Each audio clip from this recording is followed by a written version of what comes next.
We welcome you to this morning worship service. In this hard time of our life, we are facing many situations we cannot handle by our worldly strength and knowledge. These needs and problems derails our faith sometimes. But the Bible says the righteous will live by faith. Let's ask our God to make us to trust in Him in all situations, like Job in his life. Let's sing, give me oil in my lamp, keep me burning till the break of day.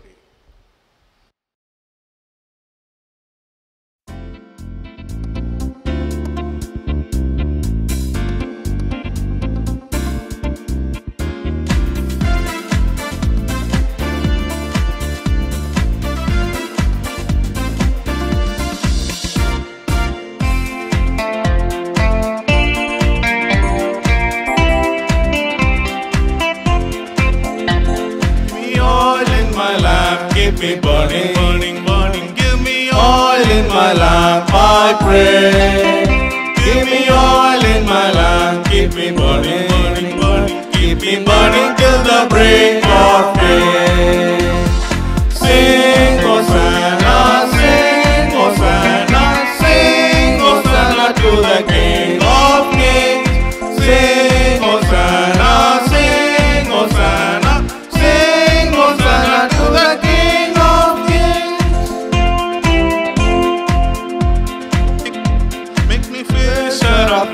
Keep me singing, make me fisher of man, I pray.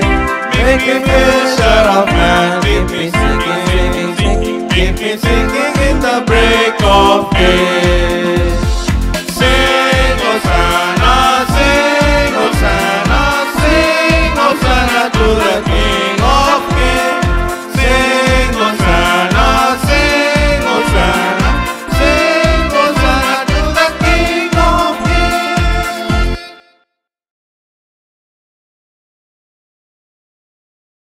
The next song we are going to sing is, He is still working on me to make me what I have to be.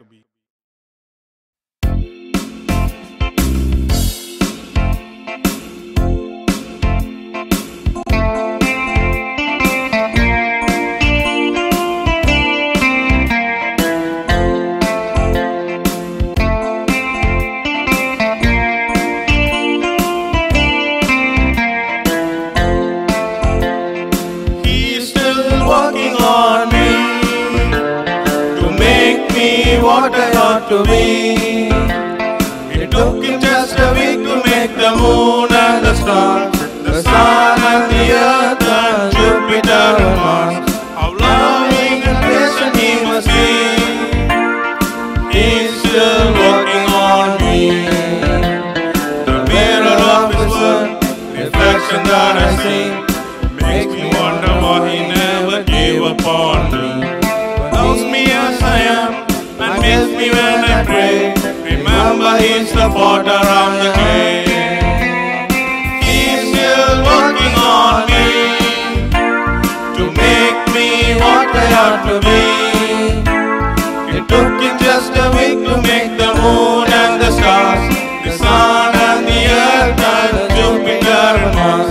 How loving and patient He must be.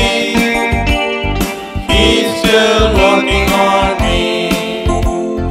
He's still working on me. He's still working on me. When David got into the battlefield, he didn't trust the so-called armor and sword, which were the advanced war equipments at that time. But he had his faith on God to defeat Goliath in the battlefield with a slingshot. So when we stand for God, we should put our fullness of trust in Him. With this in mind, we will sing, stand up for Jesus, stand in His strength alone.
the strife will not be long. This day the noise of battle, the next the victor song. To him that overcometh, the crown of life shall be. He with the King of glory shall reign eternally. As a prayer chorus, let's all sing, "Let there be love shared among us."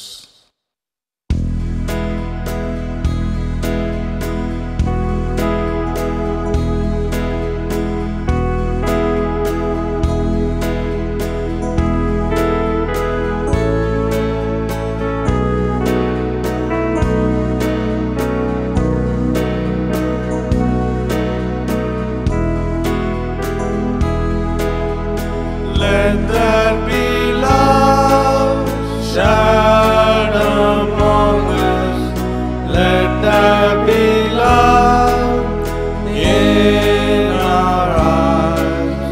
May now your love sweep this nation, cause us so long to arise. Give us a fresh understanding of brotherly love that is pure. Let there be love shared among us. Let there be love. Let there be love shared among us. Let there be love in our eyes. May now your love sweep this nation, cause us so long to arise. Give us a fresh understanding of brotherly love that is real. Let there be love shared among us. Let there be love.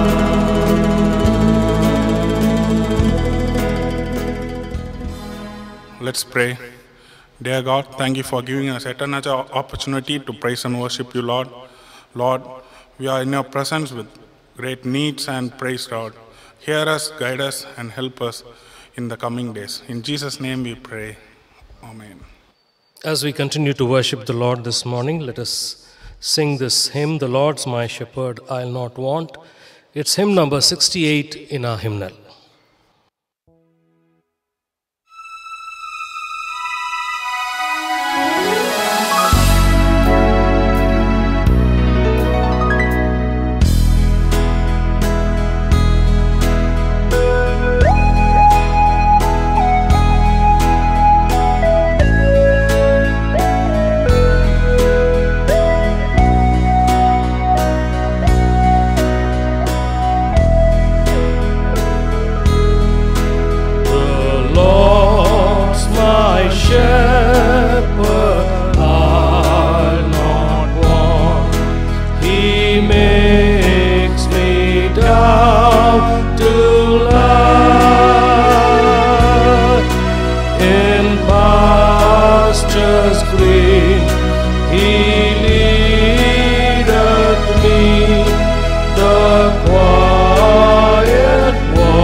I walk in death's dark way, yet will I fear no ill, for thou art with me, and thy rod and staff bring comfort still. Goodness and mercy all my life shall surely follow me, and in God's house forevermore my dwelling place shall be.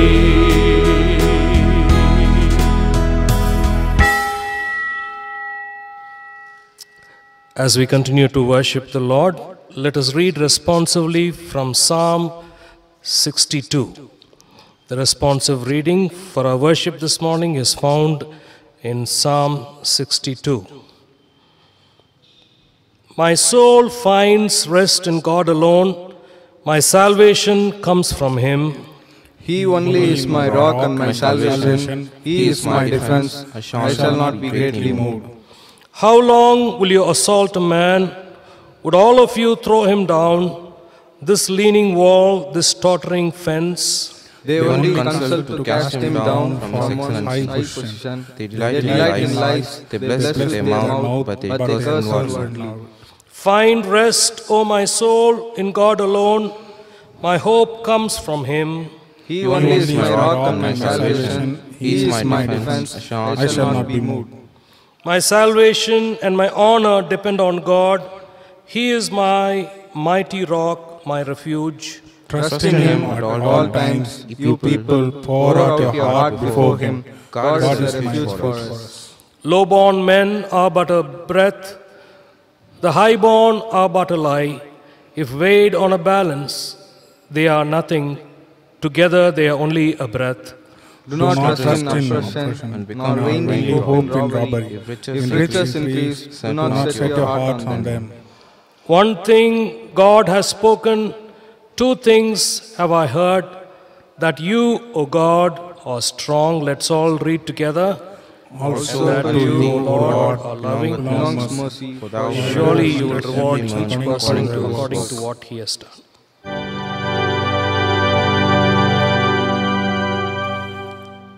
Glory be to the Father, and to the Son, and to the Holy Ghost, as it was in the beginning, is now and ever shall be, world without end.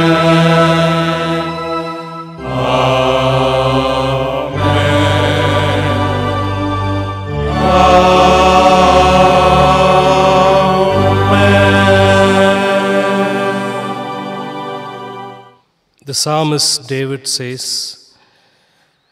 "Find rest, O my soul, in God alone. My hope comes from Him. Trust in Him at all times, O people. Pour out your hearts to Him, for God is our refuge." God is our refuge. With that assurance, let's go into this time of prayer.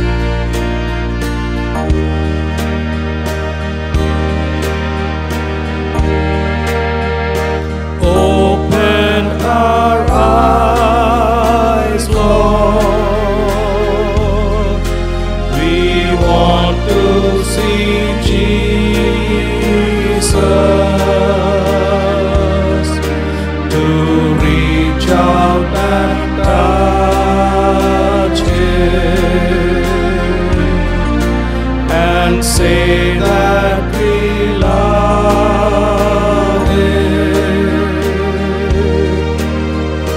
Open our ears, Lord, and help us to listen.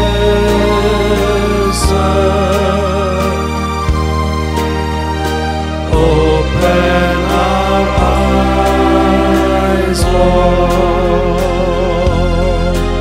We want to see Jesus.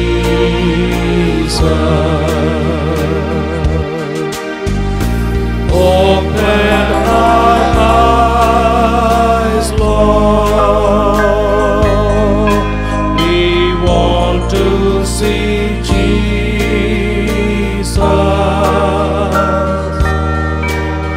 To reach out and touch Him and say that we love Him. Open our ears, Lord, and help us to listen. Open our eyes, Lord. We want to see Jesus.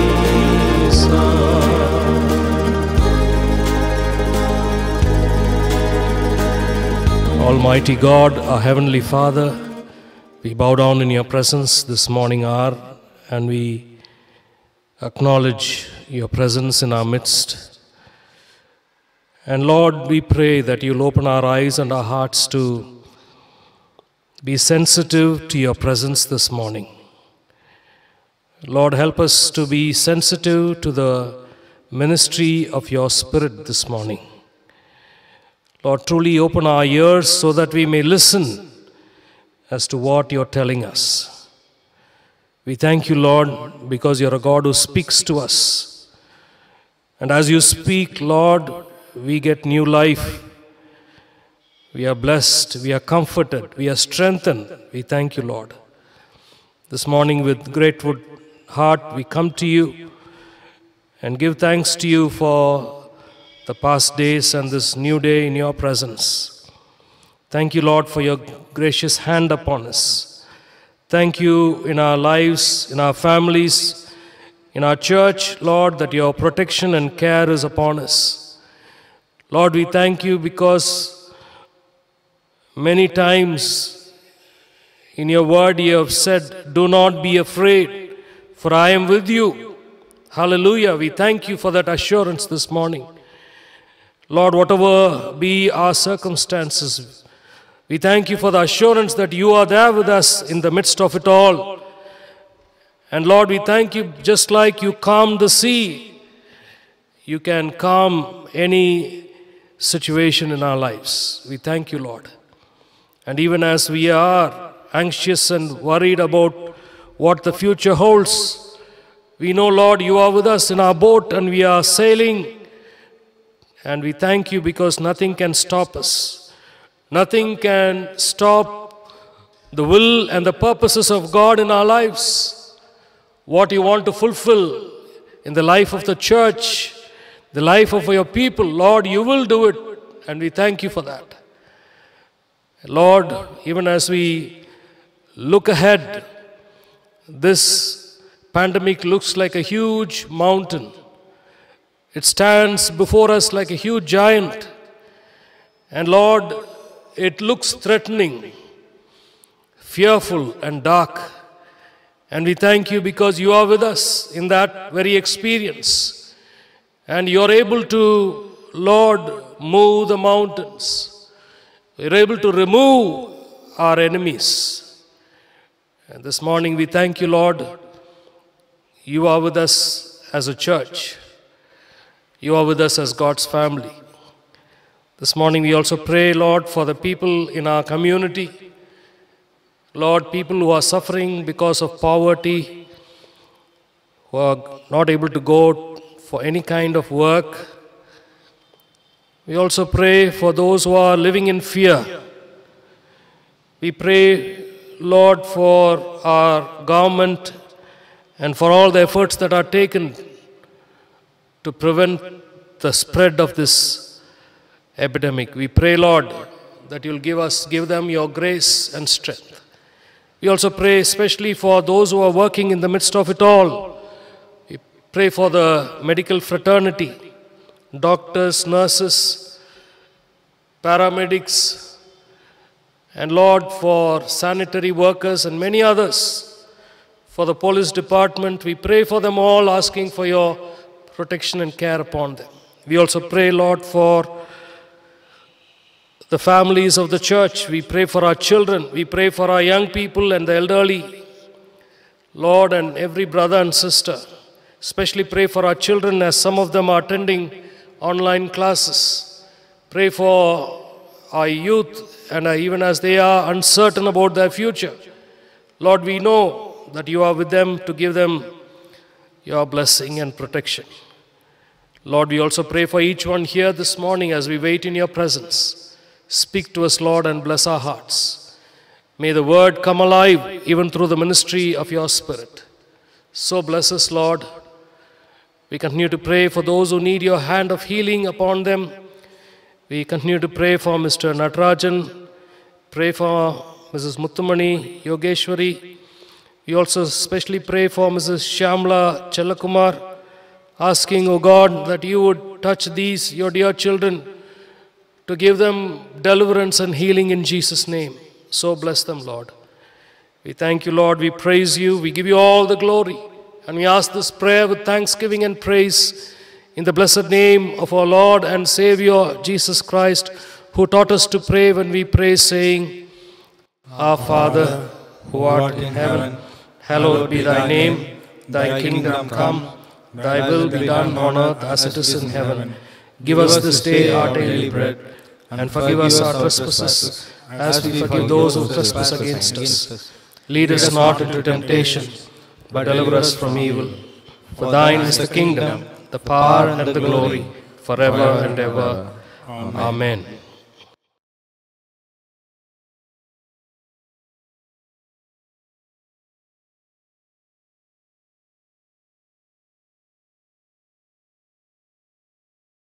Let us pause for a moment to pray.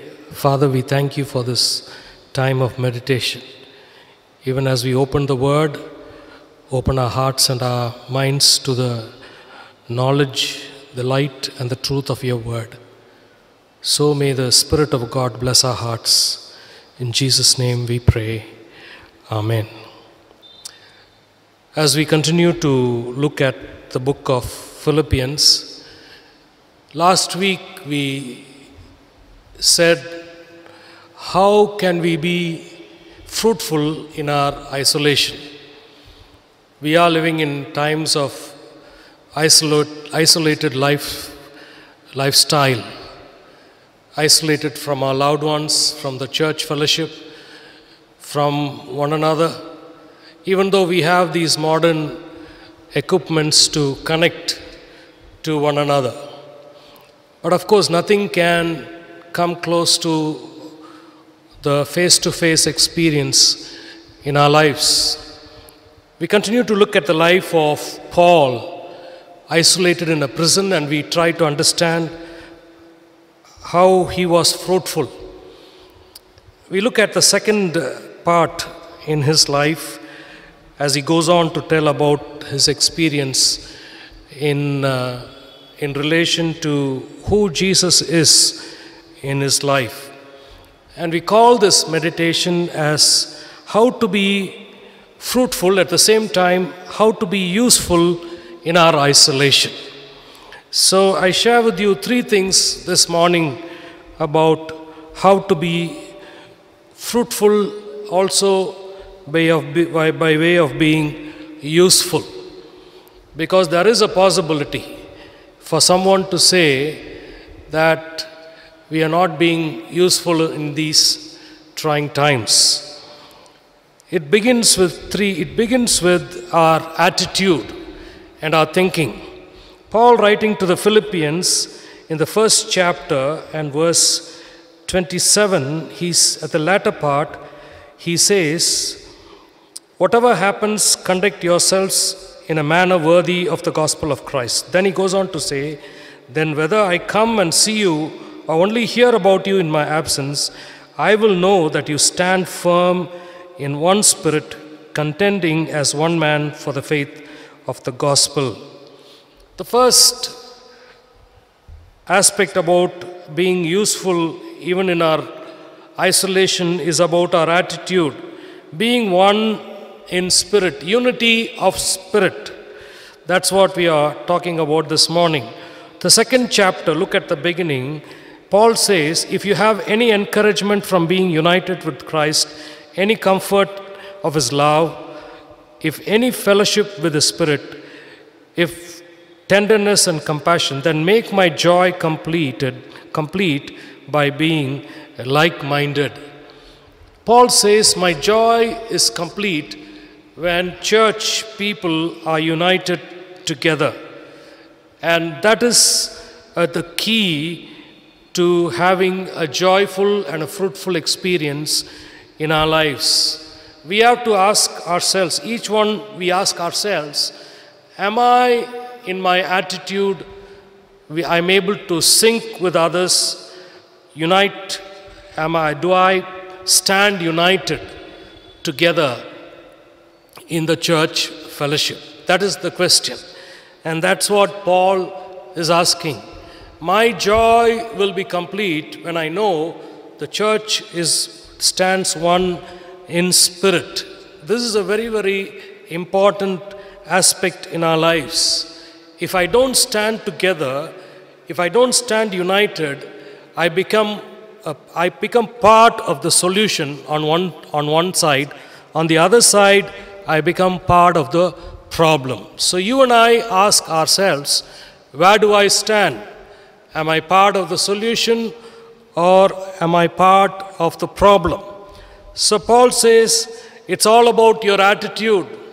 If you're able to get along well with your brothers and sisters, then you can have a fruitful experience in your life. A story is told about two friends, and one was a psychiatrist and he had another friend. So as they were chatting, he said, see, I have to go check on my patients. Why don't you come along with me? So this psychiatrist goes to the hospital complex and he goes into the wards. They are all barred and sealed. So he says, you stick around here near the entrance. I'll just go inside and I'll come back. I'll be back in 5 or 10 minutes. So he walks in and the guard makes sure that he's locked inside. When he goes inside, he looks at all his patients, checks on them, then he comes back and joins his friend. So as he was watching his friend, the psychiatrist, go inside and come back, he had a doubt. So he asks this doctor, hey, how are you so unafraid of venturing into that ward? What if all of these, your patients, suddenly get together and attack you? What will you do? So the psychiatrist says, don't you know, see, these people don't have that enough thinking to come together and become one force together. That's why they are here in this mental health institute. This is a story to tell us how we need to be united in our thinking. And as we stand united, we can do great things for God. I'm not criticizing anybody, but what I'm trying to say is that we, as in our attitude, as we stand together, it leads to something even more better. After saying this, Paul says, let your mind be that of Christ Jesus, or your attitude should be the same as that of Christ Jesus. He sets forth the example of Jesus himself at this point. He talks about his own imprisonment, that he was locked down because of Jesus Christ. But at this point, when he talks about unity in the church, he sets forth as the primary example the life of Jesus himself. And as he sets forth the example of Jesus, he says, what did he do? Mainly, there were many things, but there's one thing that he did, that he laid down his rights and his life for us, that he made himself nothing, taking the very nature of servant, being made in human likeness. Chapter 2 and verse 7. This is the key. The key is this, that Jesus being God, he, in the theological terms, we call this as the kenosis theory, or the self-emptying theory. And this is the particular thing that Paul is talking about in the manifold things about Jesus himself. And he's saying, when he came, Jesus came as a little baby into this world.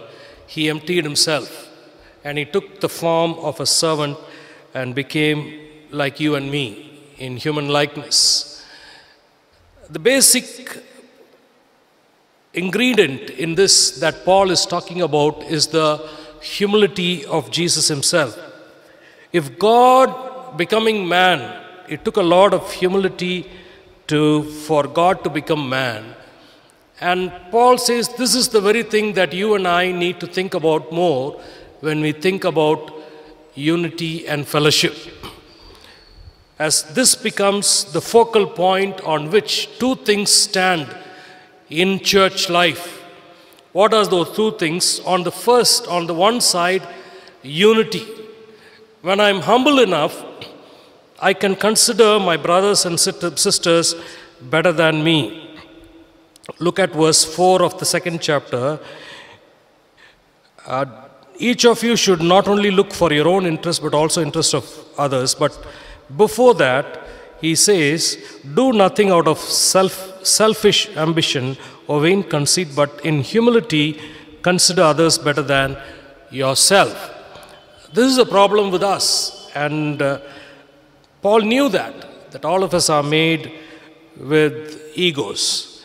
And then he says, look at Christ and how he emptied himself. So also you learn to consider others better than yourselves. That sort of makes way for unity in church. First, it's about the attitude. Second, it's not only the attitude, it's about a commitment in which I make up to live like Jesus, especially looking at his life in this particular aspect of selfless humility.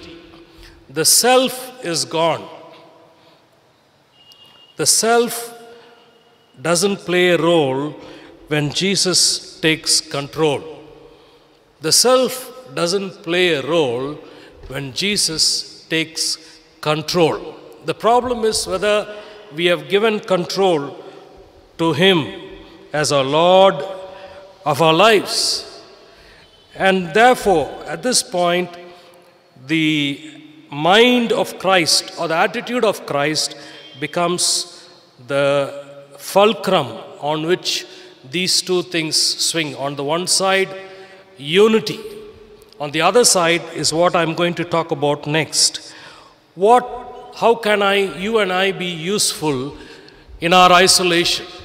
How can I be first it's about our thinking, it's about our commitment, but that leads us into something even more beautiful.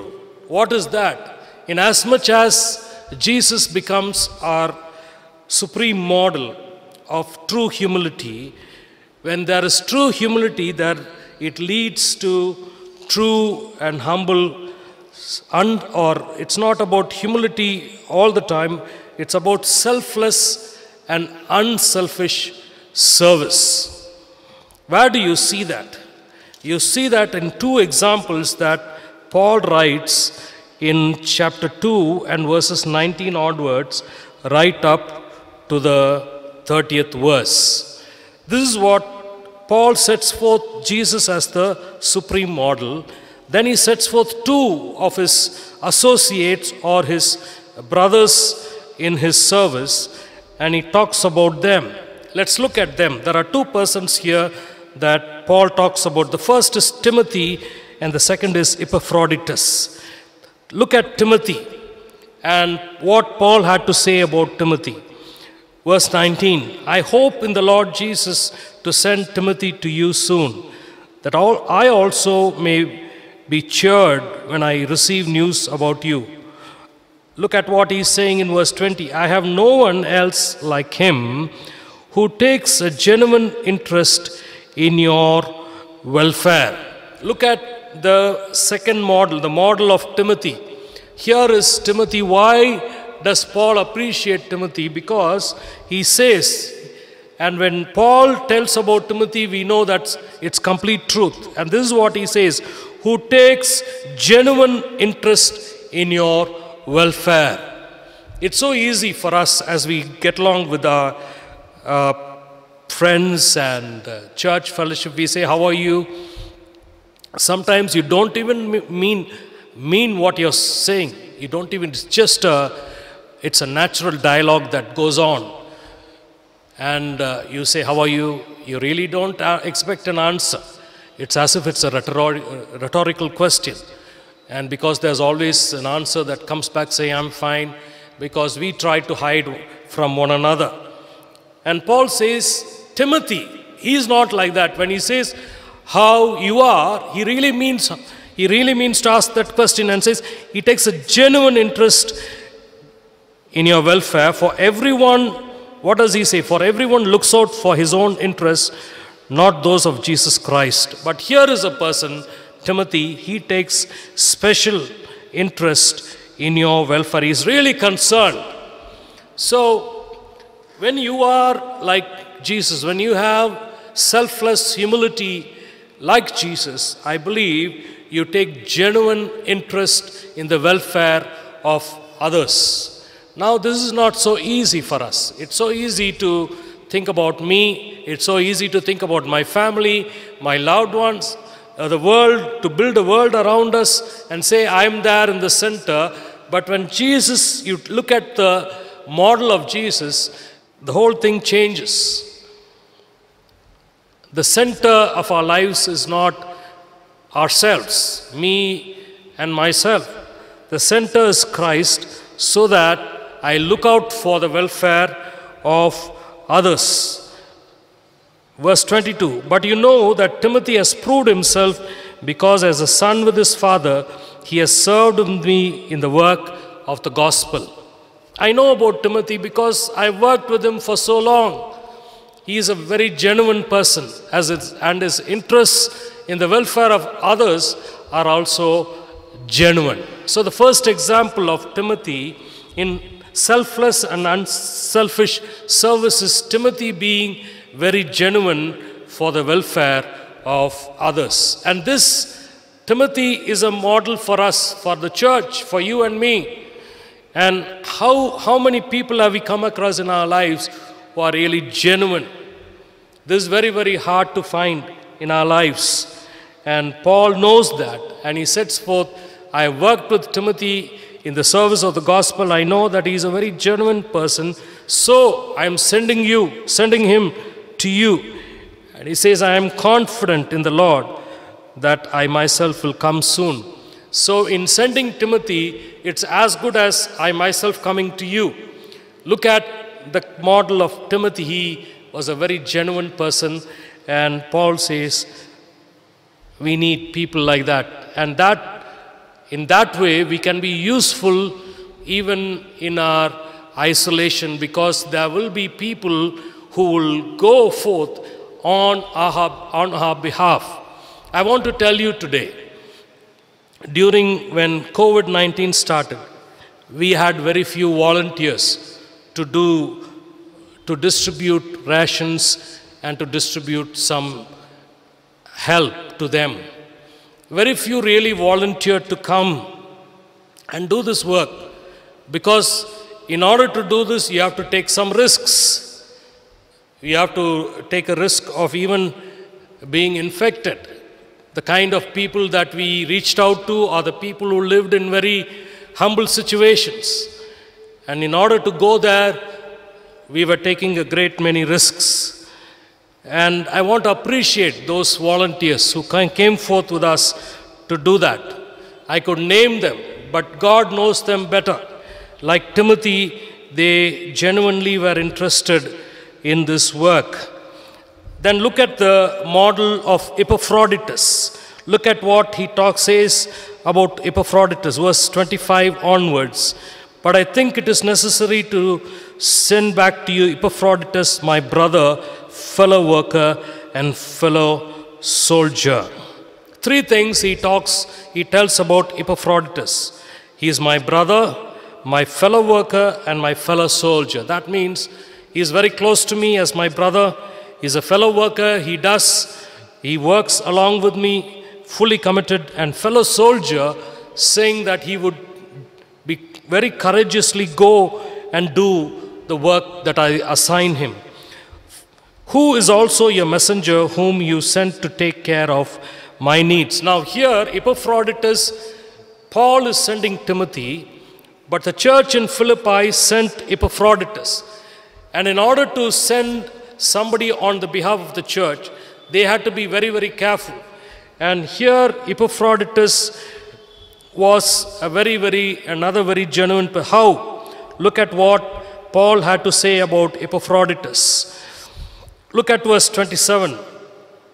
Indeed, he was ill and almost died, but God had mercy on him, and not on him only, but also on me, to spare me sorrow upon sorrow. What kind of help did Epaphroditus render to Paul? Now, Paul was in a dungeon kind of a imprisonment. And in those prisons, they did not have comforts, just like any other prison in the world. And the prisons were built within a rock. And there is a clue where Paul tries to tell us, gives a clue as to what kind of situation he was living in. Look at chapter 3, and then he talks about, I want to know Christ. And in order to know Christ, I have considered everything loss. In fact, I've lost everything. Then he goes on to use a word. He says in chapter 3 and verse 8, where he says, I consider them rubbish that I may gain Christ. This word, rubbish, is the Greek word is kubalon, which is also a word that not only talks about rubbish, but any kind of excreta. I hope you understand. So when Paul was talking about, for the joy of knowing Christ, I consider all my qualification as what? Of something that you throw out and that goes out. And there is a clue that he was living in very extreme ill health because of the sanitation situation around him. And here, because Paul was elderly, the church in Philippi sent Epaphroditus to help him in this need. That's why he says, he took a risk, he almost died. In verse 30 he says, risking his life to make up for the help you could not give me. The church in Philippi could not give a certain kind of help. What was that? Physical presence and servanthood. And Epaphroditus became that kind of a person, that he would take care of an old man in his elderly life, and he would take care of him in the physical needs as well. And that's why Paul says, what the kind of help you could not give, he came and he was with me, and that's why he almost died doing that for me. You know, all of us have the elderly in our families, and particularly in the previous church. I used to go around at least seeking 10 of the elderly people. Some of them were bedridden, but they needed communion as well. So I used to go and give them communion. And it was not an easy thing. And there were people who were taking care of them. In some homes, the family itself took care of them. In some homes, they had other people to take care of them. And this is the kind of help many years ago, like a male nurse, Epaphroditus rendered his service to Paul. Why? I believe it is because of the mind of Christ, selfless humility. I can serve others only if I am selfless. If I keep thinking about my own things, I cannot serve. This principle applies to any kind of service. If I keep thinking about what will happen to me in this virus situation, nobody can venture out and do any kind of help. And Epaphroditus risked his life in order to take care of the needs of Paul. How can I be useful in isolation? It starts with our thinking. And it all stands on the fulcrum called the mind of Christ, which is selfless humility. And we know in service, many of us would say, I will not stoop down to do those things. In the positive way, we say, not in the negative. There are things we will not stoop down to beneath our dignity, beneath our principles. That's okay. But we will also say, I will not stoop down beneath my dignity to do these things. And sometimes the situation demands that you lay down your dignity aside and yourself aside in order to serve the kingdom of God. And this morning, you and I are called as a church to be like Timothy and Epaphroditus, having the mind of Jesus Christ himself, selfless humility, leading to selfless and unselfish service. This is a huge challenge. And we need to look at that ideal in order to serve the Lord. If we are committed to serving the Lord, then we necessarily have to have the mind and the attitude of Christ Jesus in our lives. Let us pray. Father, we thank you as we look at Jesus himself, look at Paul, Timothy and Epaphroditus. We thank you, Lord, because it was because of the mind of Christ that empowered these people to be in chains, to go out and serve, to have genuine concern, and also to serve in true humility. We thank you, Lord. Lord, we pray that you'll continue to help us so that we too may be those instruments like Timothy and Epaphroditus to serve you down on this earth. In Jesus' name we pray. Amen. Dear friends, we want to thank you for your genuine interest in the life of the church. We want to thank you for your tithes and offerings that come online. We are truly thankful to you for supporting the ministry of our church. We are also thankful for those who come in person and given your offerings. We thank you for that.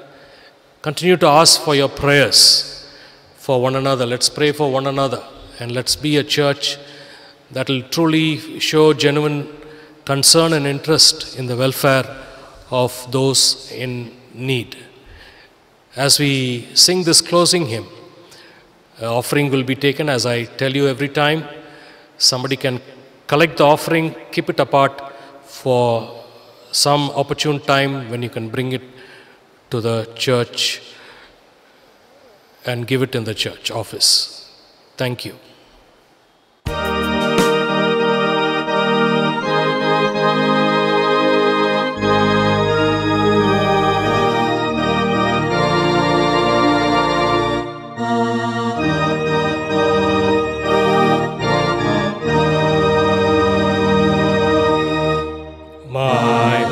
Is built on nothing less precious blood and righteousness. I dare not trust the sweetest fame, but wholly lean on Jesus' name. On Christ the solid rock I stand, all other ground is sinking sand. All other ground is sinking sand. When darkness veils His lovely face, I rest on His unchanging grace. In every high and stormy gale, my anchor holds within the wave. On Christ the solid rock I stand, all other ground is sinking sand. All other ground is sinking sand. When He shall come with trumpet sound, oh, may I then in Him be found. Rest in His righteousness alone, for blessed to stand before the throne.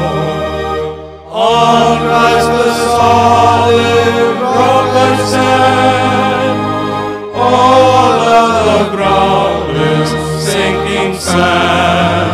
All other ground is sinking sand.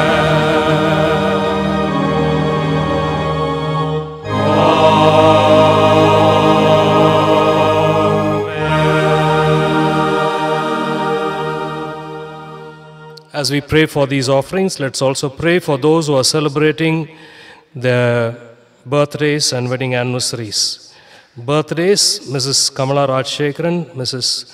Rajni Rajshekharan, Mrs. Jhansi Rani Sudharaj, Mr. R. Bose, Mr. Joshua Annamalai, Janice Rijolin, Mr. Neil Jim Elliott. Wedding anniversaries, Professor and Mrs. C. David Jairaj. Let us pray. Father, we thank you for the word that has come to us.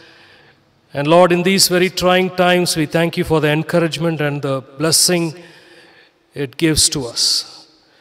And Lord, even as we've given these offerings, we pray that you will bless these offerings and all who've given and the ministry of our church. Bless our church, bless our outreaches, bless every ministry. We especially pray for those who are celebrating their birthdays and anniversaries as they step into this new year. May it be a year filled with your blessings and your goodness. We thank you, Lord. We praise you. We give you all the glory. We ask this prayer with thanksgiving and praise. In the blessed name of our Lord and Savior, Jesus Christ. Amen. The grace of our Lord Jesus Christ, the love of God the Father, the sweet communion of the Holy Spirit, rest and abide with us all, both now and forevermore.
Bless the Lord, O my soul, and all that is within me, bless his holy name.